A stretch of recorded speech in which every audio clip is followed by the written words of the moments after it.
Hello and greetings. My name is SHUA and I am the host and founder of a podcast called Light Up with SHUA. It's a weekly podcast on conscious living and parenting. I have a very special guest with me, David, who is sitting in Vesterberg, Michigan, ah central Michigan, right in the middle of the mitt. and we will talk about where his what is his view and all from his window, the room he is sitting. Not yet. We'll talk about that later. But I would like you to subscribe to this podcast and please listen to this or watch this episode. I have David with me, so if you would introduce yourself, David, please. Thank you with your full name and what do you do? All right. Well, thank you, Schwab. I'm David Wagstaff. I have the fortune of founding 3 companies that I enjoy working with a lot. The first is Alfrea Wellness that we'll talk a little bit about. Mm-hmm. It's cultivating healthy workplaces and communities through the power of fresh food. Then I have Clarityfi, which is a financial management consulting firm for businesses, so kind of virtual CFO style business. And then the third is Entrepreneursnet.net. And we'll talk more about this, but we're aspiring to make a difference for 100,000 entrepreneurs by May 2024. So we have a very specific date. And we have a lot of positive things going on with that business as well. Thank you. And that's where I connected with you from Entrepreneurs Network. I am a member of that on LinkedIn. And I found very interesting stuff there. So I was like, okay, why don't I interview you? I didn't know you were the person, but nice to meet you and nice to see you on Skype. And now I can put the name with the face. I probably should mention something that's kind of related is Entrepreneurs Network is on LinkedIn and has 58,000 members today and grows by about 500 people a month. Entrepreneursnet.net is a new website that we built to support entrepreneurs. So it's webinars, things like this that are out there where entrepreneurs can really learn from one another. But you might hear me talk about both, and I don't want it to be too confusing later. Yes. Entrepreneurs Network, LinkedIn, entrepreneursnet.net is a website. Oh, okay, good. Yep. So, but that is related to the network. That's right. LinkedIn, they're both tied together. Yep. Okay. It's all part of how we're going to, add a lot of value to a lot of entrepreneurs, hopefully over the next 5 years. Okay. All right. So, I'll begin. There's a lot to talk about, and you have so much you're doing, and so I don't want to confuse myself and my listeners and audience. Let's begin with. I was really intrigued by your website when I saw Alfrea, which is on health and food, and I am very much into it also. And so I was like, oh, wow, this person is like Entrepreneurs Network.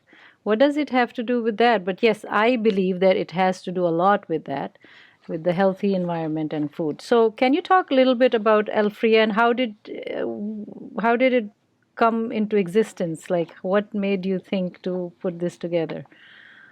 So as an entrepreneur, I get really passionate about all my businesses. So I'll try to keep this a little bit concise. But Alfrea Wellness, started out really as a sharing platform. So Airbnb, obviously, most people will know Airbnb. So we created Airbnb for the garden. So a lot of people have land. I actually manage a 30-acre farm as well. And I needed to find people to work on the farm because it's 3 hours away from where I live. And so how do you find someone to work on a farm? And there really wasn't a great way. We tried Assigned by the Road. That feels really antiquated in 2015 when we started this. We tried Craigslist. It didn't feel like the right platform. So we created Alfrea. So that was our starting point. We have pivoted a couple times as entrepreneurial businesses also do. I apologize if you hear a little wave runner in the background from time to time. I'm on a lake, which I love. And sometimes there's natural sounds and sometimes motorized sounds. Okay, no problem. But so we started there. And then what we've kind of pivoted towards over time is really cultivating healthy workplaces and communities through the power of fresh food. What do we mean by that? So we go in and we do education. We do fun and engaging programs. get into the whole pitch, but there's this enormous healthcare issue in the United States and globally. Mm-hmm. But in the United States, it's a $3.4 trillion issue. And it turns out Which means what? that's actually the direct costs of medical care for people in the United States, $3.4 trillion. In addition, there's the social impact, the pain, the suffering, the challenges people face. But with that, it turns out over 50% of that is food choice related: type 2 diabetes, cardiovascular disease, stroke, 14 types of cancer. And yet it's not easy for any of us to change. I personally struggle with it some, which is why I built this platform. I'd been trying to eat a more vegetarian based diet. Today would classify myself as pescatarian, eating some fish in addition to vegetarian, for those who might not know and listeners. But it's always like a little bit of a challenge. So that was part of the story of origin for Alfrea. And so now what we're doing is we're working with hospitals largely, although we've also worked with a large consumer packaged good, Campbell's Soup, in helping them to cultivate healthy workplaces. So we do trainings, workshops. How do you make the besto pesto, or cooking with the doc, where we team up with a cardiologist, and the cardiologist talks about some of the health impacts. And then one of our great chefs talks about how to prepare fresh, healthy foods. So it's really a lot of fun. It's engaging. We get great feedback. And that's what we're doing. That's wonderful. Wonderful. So do you cook? I've always cooked. Basically, since I was a few years old, I've always cooked. Oh, really? I was kind of one of the primary chefs in my family growing up as a teenager. I enjoyed it, and I got to cook the things I like to eat. Okay. So now do you? To be a lot of sweets. Oh, sweet. Do you like to make? Now I'm trying to move away from that. Okay. I'm trying to. It's Yes. tough, Yeah. yeah. Sweet is one of the culprits. That's right. So now I try to do natural sweets, apples, fruit, etc. Fruit-based. Yeah. Okay. Yeah. So now you cook healthy foods? Like, are you more aware of your cooking? It's more consciously done? Very much so. I would say most of the meals I prepare are what I would consider healthful meals. Okay. I still struggle some with weight, and we can talk some. I think you have a question about some things we're doing to take care of ourselves. Yes. So one of them is I do some fasting now, which is actually working. Oh. What kind of fasting? Intermittent fasting? I would say intermittent fasting. Okay. I'm still kind of on training wheels on this. Okay. But for the last 3 months, I've almost only eaten 2 meals a day, and at times doing 1 meal a day, and sometimes stretching over 26 hours. Okay. I eventually want to go longer than that, multi-days, but that's kind of where I am in that journey. Wow. And the things that, given I prepare healthy foods, how is it that I still gain weight? I like things like nuts, whether it's peanuts or almonds or whatever, and I can quickly have 600 calories of those in an evening without any problem, and or 800. Yeah, so those things cause me some challenges. That's good. That's good. But I guess the website is a source through which people can connect to you or to the land. How does it work? Like, let's say, how does it serve me?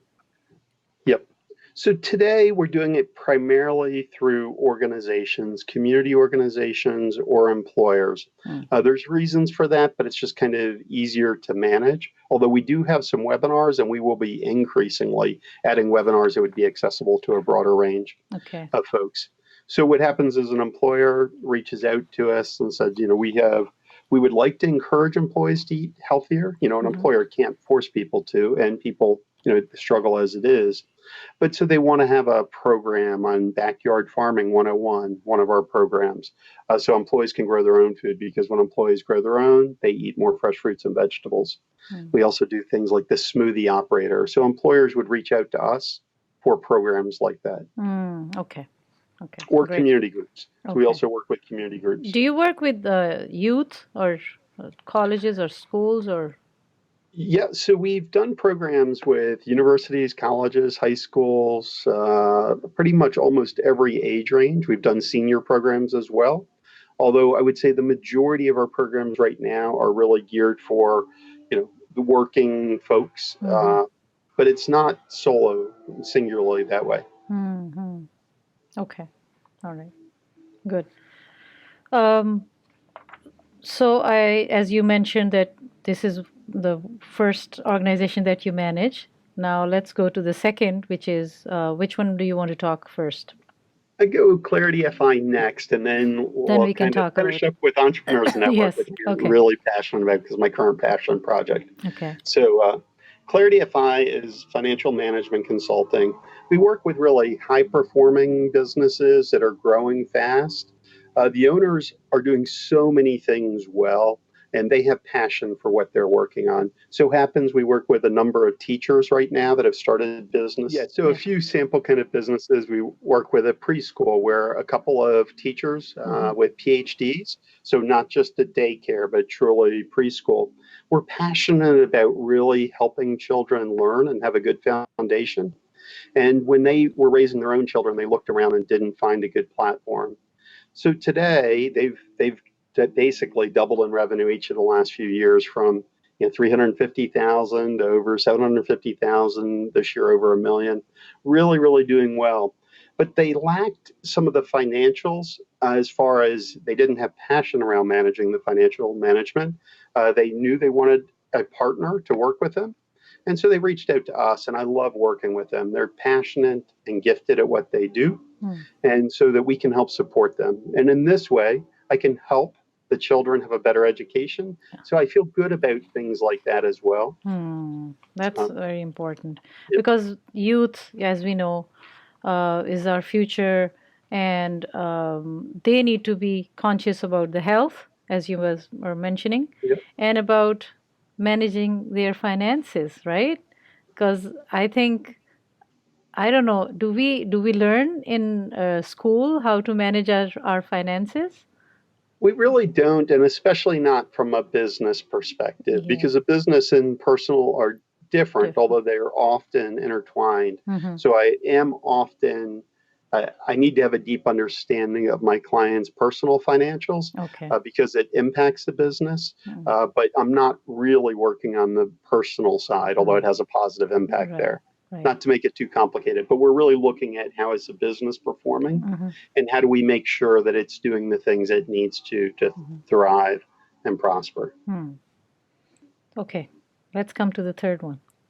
All right, so the third one is entrepreneursnet.net, related to Entrepreneurs Network. Again, Entrepreneurs Network is a LinkedIn group. Entrepreneursnet.net, we just launched in May. Oh, okay. So I'll give you a little bit of the backstory on that. So about 12 years ago, I've had a long-term passion around entrepreneurship. There's respect for entrepreneurs in so many ways. They need so many skills. They need to be personable. If they have employees, they need to be a good leader.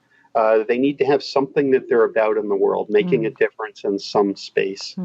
And most entrepreneurs have all of those things that are successful, plus other skills as well. So I decided to start a LinkedIn group, and it grew to 50 people in a little while, and then 500 and 1,000. And then I did some deliberate things to grow it, but then I kind of let it be, just let it do it on its own what it wanted to. And it continued to grow to the point where it had over 40,000 members about a year ago. And again, I thought, well, when I retire, someday, one day, I'm going to volunteer to work with entrepreneurs. Why? Because again, I love it. I have something to contribute. I've started multiple businesses, more than these that we're talking about, and I've managed to exit, have a sale from several of them. And so I thought, there's some way I want to give back. And then as I was thinking about it, it's like, I could actually do it now. I don't need to wait until I retire. And so as I did that, I thought about, well, maybe I'll incorporate this into my Clarityfi website. And so I did. So in January this year, we relaunched our Clarityfi website and added a page in. And I asked entrepreneurs, do you want to talk about your entrepreneurial story? And just like me, we get excited about our entrepreneurial story. And so it was a big hit. Over 50% initially said yes, and now it's 100% nearly when I ask, because they see the end product.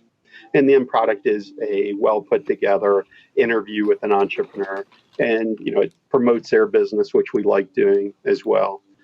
So that's kind of where it started. And then we asked people, do you want to meet other entrepreneurs? Do you want to meet other founders? Because LinkedIn has kind of been personal, right?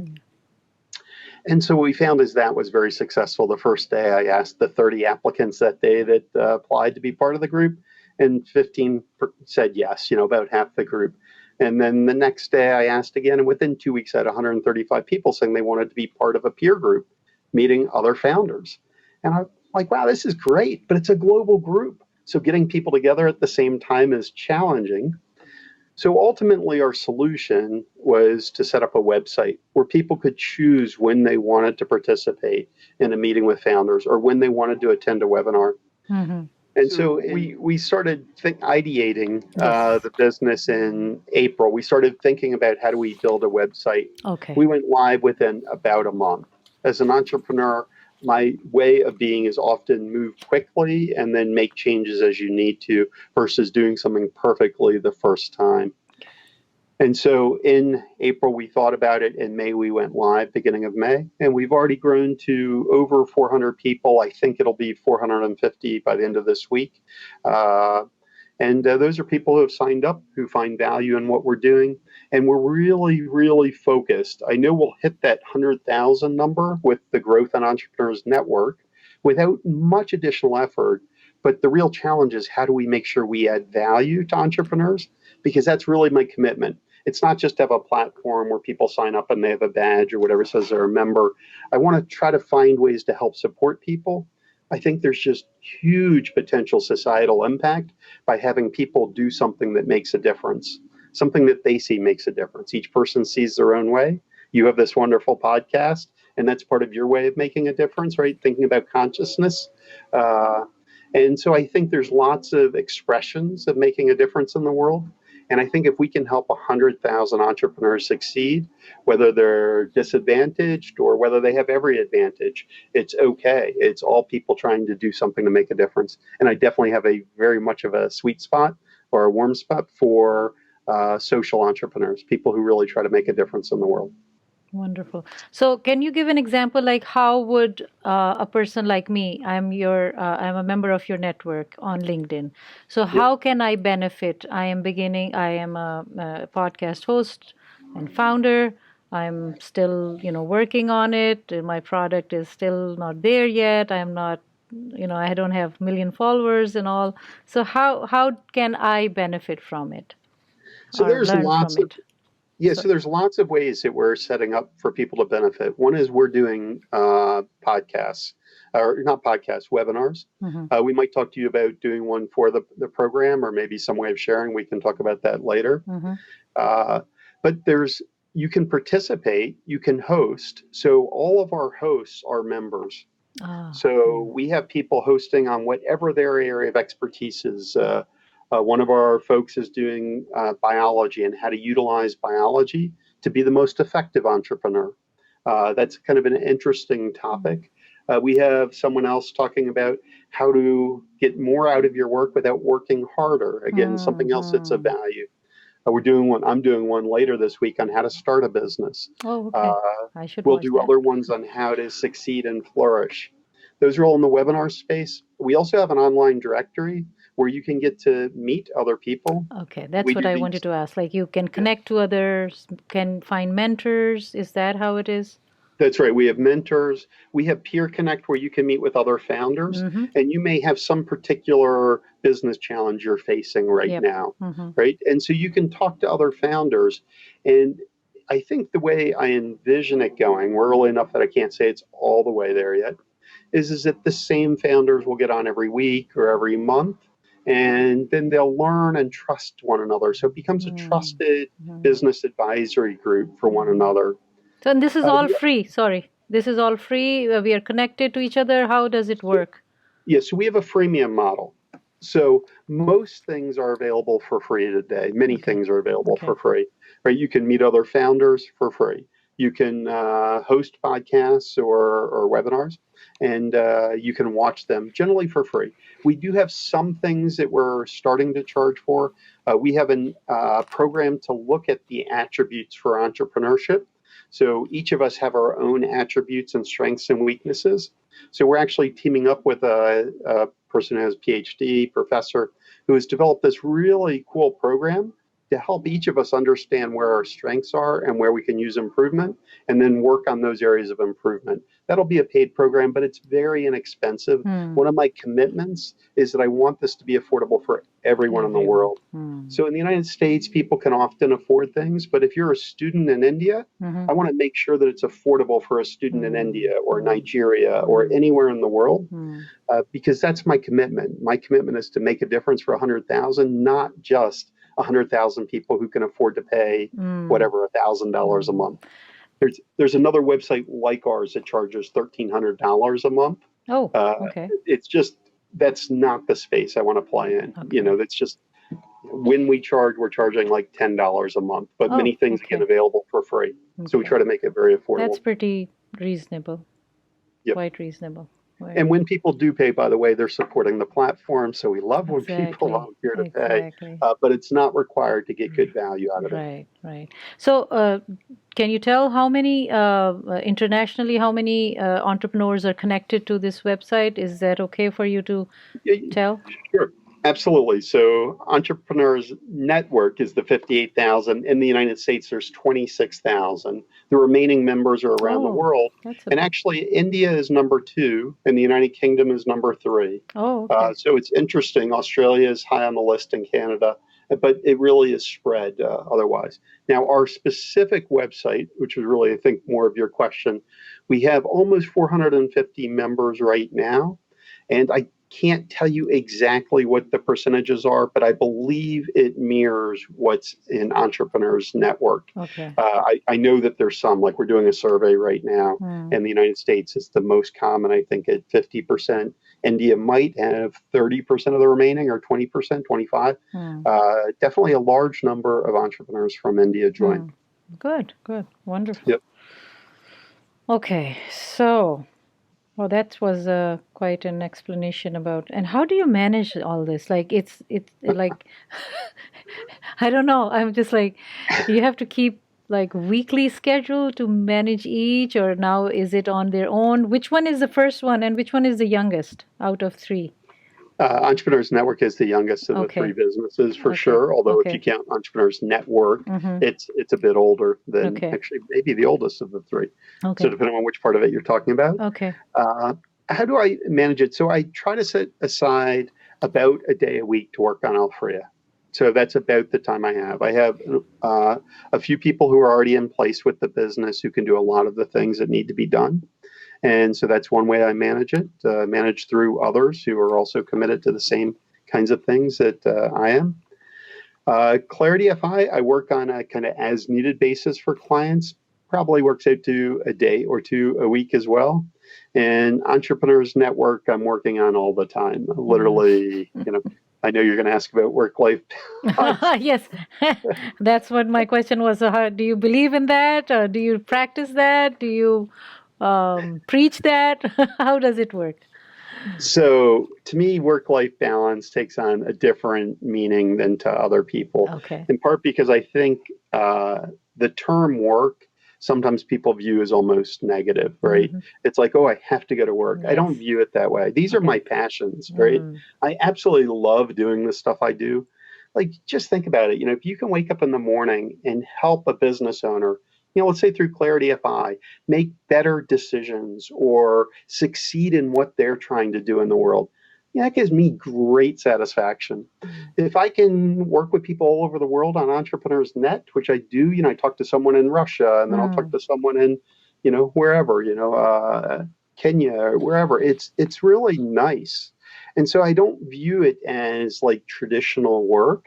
To me, it's much more like this is my social interaction as well. And I think many entrepreneurs, they may not always articulate it that way, but I look at how many entrepreneurs I know. My father-in-law is, like 78 years old. He's still doing his business. He doesn't need to financially, right? There's no financial requirement to do it. He could have quit years ago. Yeah. But he does it because it's his passion. He does it because it's his sense of community. So to me, that's how I find work-life balance. But I also am in a really, really flexible environment by being an entrepreneur with people wherever they are. So, some days I'll go out and go swimming at noon, which is just great. Some days, 4 o'clock in the afternoon, I'll do that. I'll go take, off. And then I'll come back in and I'll work maybe until 10 o'clock at night, and I'll be up at 4 a.m., doing some things, and then I'll go back to sleep for a couple hours. Very, very flexible schedule. And, when I'm on my cell phone, I'm basically working in some way, connecting people, bringing them into the network, doing a survey of members or whatnot. So to me, it all flows together. But I also try to set up my environments in that way. So I'll mention Sam as a young man in South India, in Tamil Nadu, Salem. And he is just an amazing guy, does all this work. So at first, we had to kind of find our space and work-life balance, right? He's like, well, how many hours do you want me to work?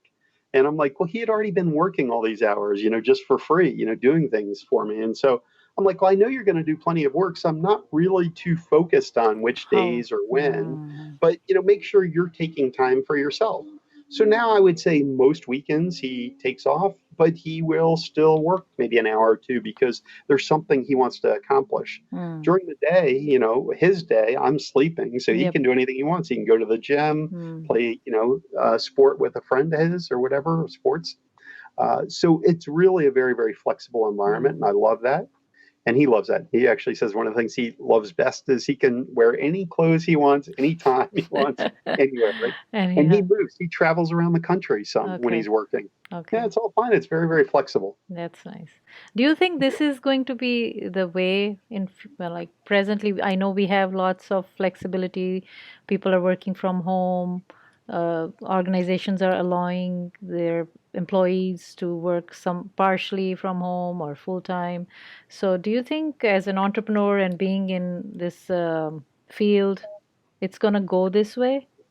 I do think there's going to be increased flexibility in how people work. It doesn't mean that this works for every person. Some people, as you mentioned, need the structure. Some people, the home environment would be an absolute mess for them to work in. It'd be a distraction. But I think increasingly, entrepreneurs play a bigger role in the world economy. And I think they can often create flexibility. People become an entrepreneur for many different reasons, but one of the ones I hear most commonly is that work-life balance, right? It's maybe a mom or a dad who had kids recently, and they want to be home with their children, and they have that flexibility to do it when they are their own boss. But that's not true for everyone. For other people, again, that doesn't work. Good. How would you describe parenting, in general? What do you think when you hear this word, parenting?